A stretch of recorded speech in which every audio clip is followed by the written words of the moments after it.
Growing mushrooms at home does not have to be expensive or complicated. Let me share with you how I grow a bounty of mushrooms at home with truly low-tech, non-sterile methods. Step number one, after you've decided that you want to grow some oyster mushrooms, is to decide what variety you want.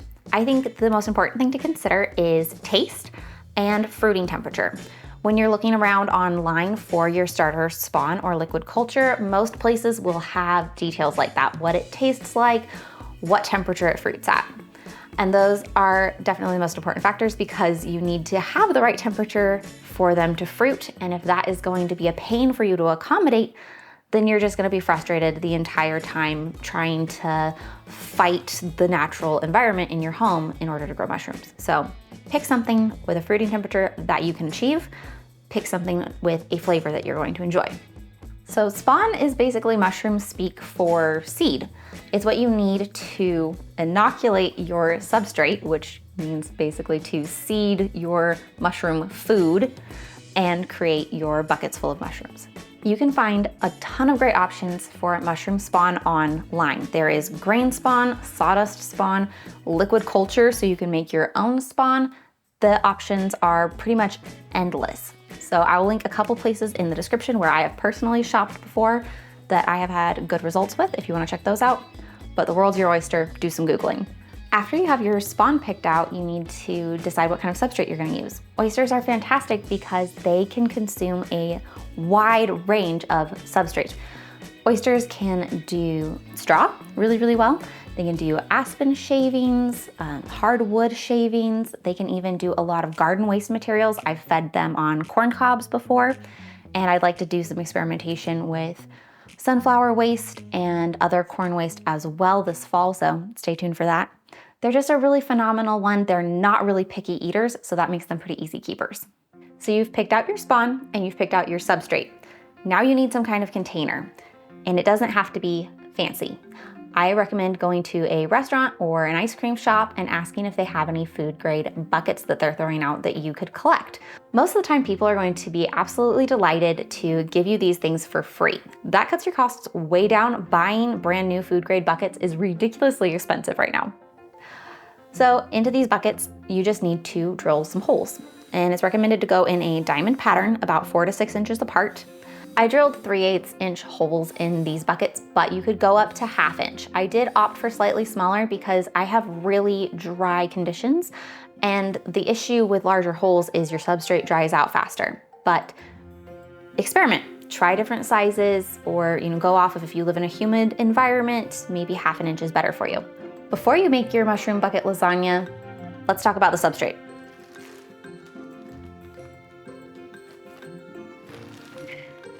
One of my favorite things to use is chopped straw like this. It's really inexpensive to pick up at your local feed store. It's already pretty clean. It's in pieces that are small and easier for your mushroom mycelium to digest, but it does need to be hydrated and pasteurized. Now, it doesn't need to be sterile, but heat treating it will help because it'll kill all of the little seeds that might still be in there. You don't want seeds sprouting in your mushroom bucket. That can be an invitation for kind of bacterial growth, and it can smell really funky and get slimy and gross, and you just don't want weed seeds sprouting in your buckets. So what I do is I fill my water bath canner or some kind of large pot. I fill it up within a couple inches of the top with this chopped straw. It doesn't really expand a lot, so that's fine. Fill it up close to the top. Cover it in hot water, put the lid on, set it on the stovetop on medium for about 1/2 hour. It gets hot enough to kill all the weed seeds, and it fully hydrates the straw. Then I take this outside and I dump it into one of my bus tubs with perforated holes in it, and I just let it drain and cool down. Once it's to a point where I can grab a handful and squeeze it, and there's not a lot of water dripping out at all, you want like no drippage when you squeeze it, then it is the perfect time to build your buckets. You're going to just layer, like lasagna gardening, right? We're gonna make a mushroom lasagna. We're gonna add a little bit of hydrated substrate, and then your spawn, and then your substrate and your spawn, and your substrate and your spawn.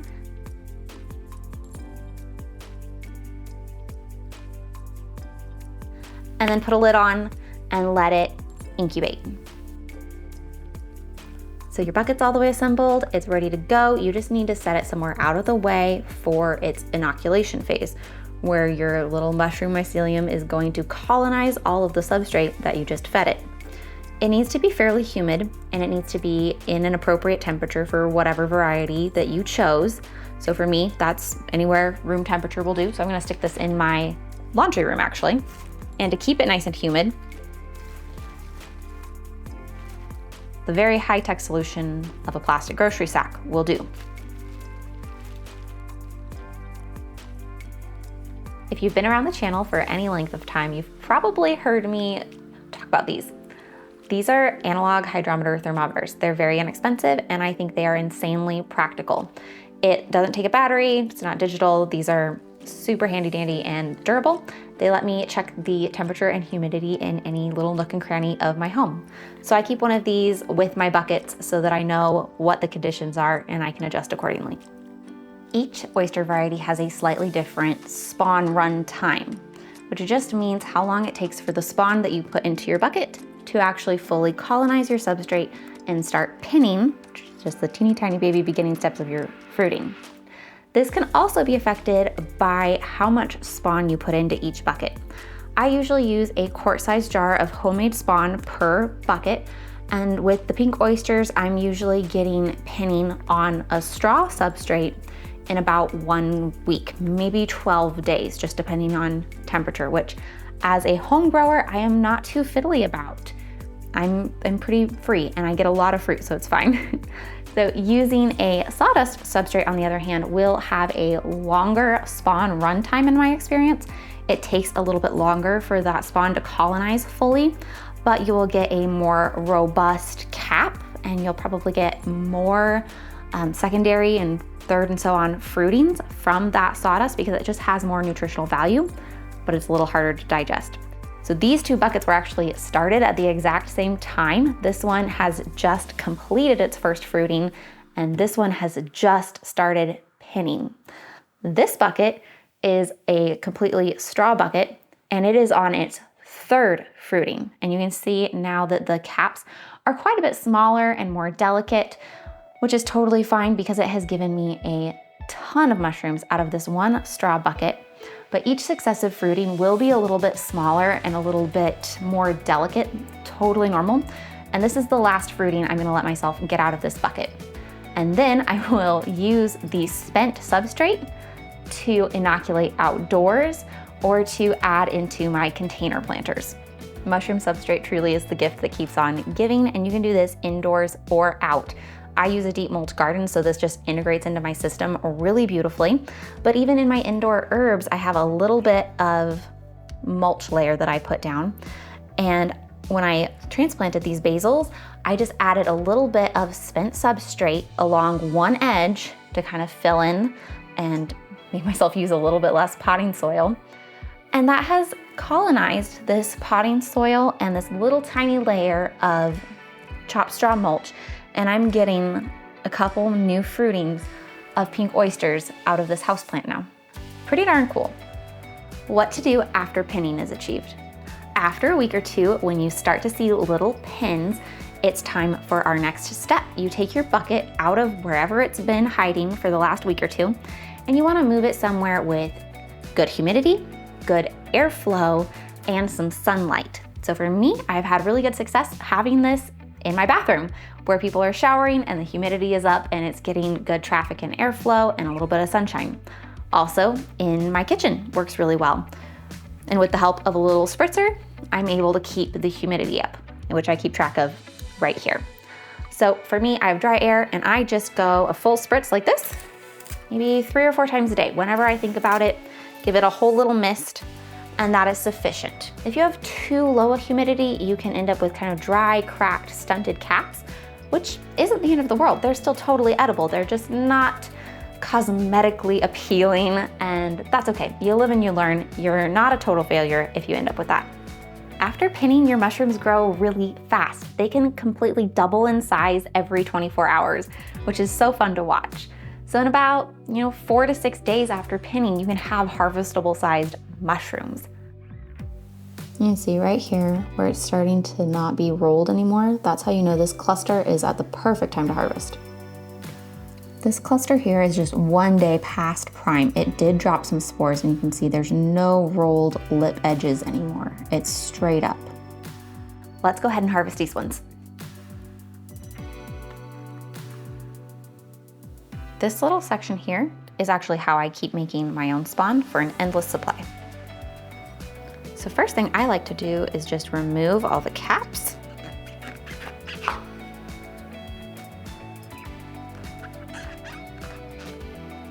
And then I set this whole thing in a little jar for later.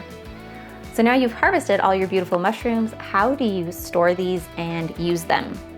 Well, each mushroom has a different shelf life capability. Pink oysters happen to have a really short shelf life, so you need to use them within a day or two of having them in the fridge. However, many other oysters have quite a good storage life in the refrigerator, so again, when you're picking out your starter spawn, check into that and see what that will look like. Oyster mushrooms also dehydrate really beautifully. You can do a lot with dehydrated mushrooms. You can use them in risottos and soups over the winter. You can turn them into a really umami seasoning powder. So dehydrating is one of my favorite methods, and I've also heard they freeze really well, but I don't think I would use frozen mushrooms nearly so much, so I don't really do that. If I'm going to store them in the refrigerator, I usually do a bowl and a cloth. Just cover the cloth like that. Stick this whole thing in the refrigerator, and that's my brown paper bag alternative because I don't usually have a bunch of brown paper bags.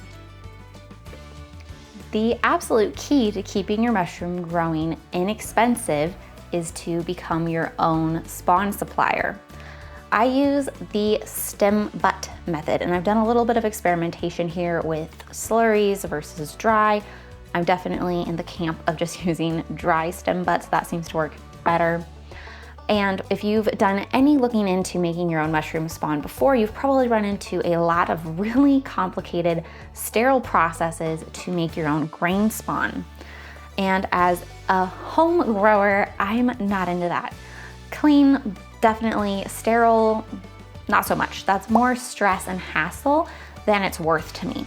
But what I have found that works really, really well is doing a sawdust spawn without sterilization. It does take a little bit more time for your mushrooms to colonize a sawdust than it does a grain. Grain is just so high nutrient that it is colonized really, really quickly. It's really robust, but that also means that it is highly nutritious to other bacteria and molds, and then you have more of an issue with contamination. So give and take. I have definitely done non-sterile grain spawn and had great results, but I am leaning towards the sawdust spawn as the slightly better option. All you need to do is take some sawdust or even some hardwood fuel pellets that are 100% hardwood, no waxes or fillers, and then just pasteurize them. So I pour boiling water over it, let it sit for a little bit, drain it until you can do the squeeze test and you're not having water drip out. And then I chop up my stem butts really finely.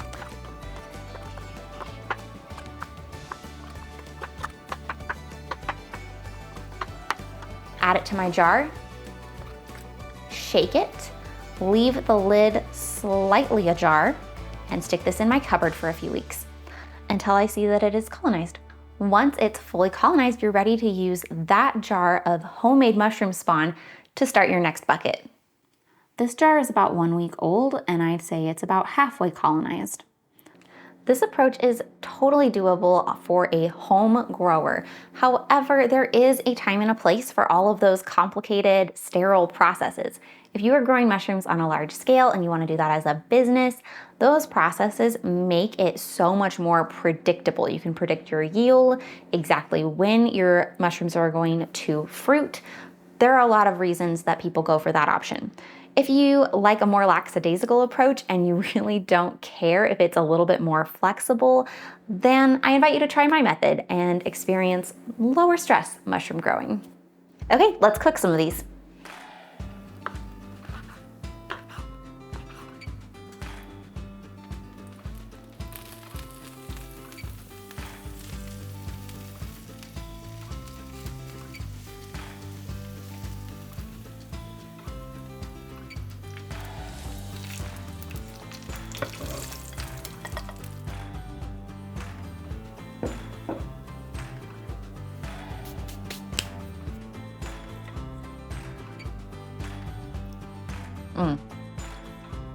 Oyster mushrooms are so delicious and easy to work with. They are incredibly versatile. Pretty much no matter what you do with them, they're gonna be delicious. Stay tuned because I will shortly be putting together a video of some of my favorite ways to prepare oyster mushrooms. And if you enjoyed this video, please consider giving it a thumbs up, subscribing if you found it useful, and I'll see you guys next time.